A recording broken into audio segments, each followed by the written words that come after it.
వేములవాడ శ్రీ రాజరాజేశ్వరి స్వామిని మంత్రి పొన్నం ప్రభాకర్ దర్శించుకున్నారు. రాజన్న సిరిసిల్ల జిల్లాలోని వేములవాడ ఆలయానికి వచ్చిన మంత్రికి ఆలయ అర్చకులు, అధికారులు పూర్ణ కుంభంతో స్వాగతం పలికారు. మంత్రి పొన్నం ప్రభాకర్ కు వేద మంత్రోచ్చారణలతో ఆశీర్వచనం చేసి స్వామివారి ప్రసాదం అందజేశారు. ఈ సందర్భంగా రాష్ట్ర ప్రజలందరూ సుఖ సంతోషాలతో వర్ధిల్లాలని స్వామివారిని వేడుకున్నానని మంత్రి అన్నారు. శివరాత్రి కంటే ముందు రాజన్న ఆలయ అభివృద్ధిపై మీటింగ్ ఏర్పాటు చేసి ఎవరు ప్రశ్నించక ముందే వేములవాడ ఆలయ అభివృద్ధి చేస్తామని మంత్రి హామీ ఇచ్చారు.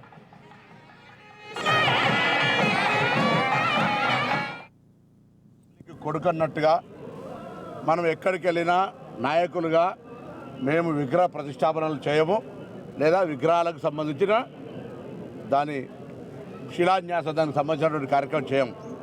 కానీ దురదృష్టం, ఈరోజు ఈ దేశంలో 6 శాస్త్రాలు, 18 పురాణాలు, 12 ద్వాదశ లింగాలు, 18 జ్యోతిర్లింగాలు, 4 వేదాలు, 4 జగద్గురులు ఉన్నటువంటి ఈ పవిత్ర భారతదేశంలో వాళ్ళ చేతుల మీద జరగాల్సినటువంటి కార్యక్రమాల్ని రాజకీయాల్లో మార్కెటింగ్ చేస్తూ దేవుణ్ణి కూడా ఎన్నికల కొరకు ఉపయోగించుకునేటువంటి దౌర్భాగ్య పరిస్థితి ఉన్నది.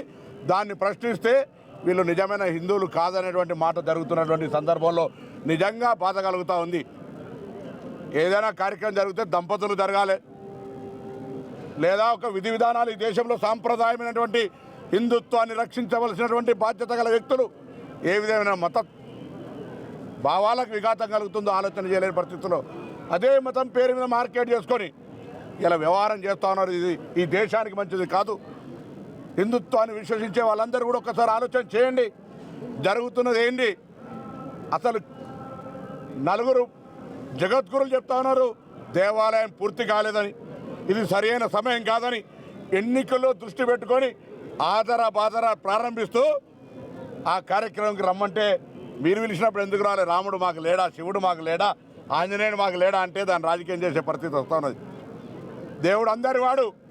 డబ్బు, అధికారము, పేదతనము, నిరుపేదతనము, ఒక వీళ్ళకి వాళ్ళకు పరిమితం కాదు దేవుడు.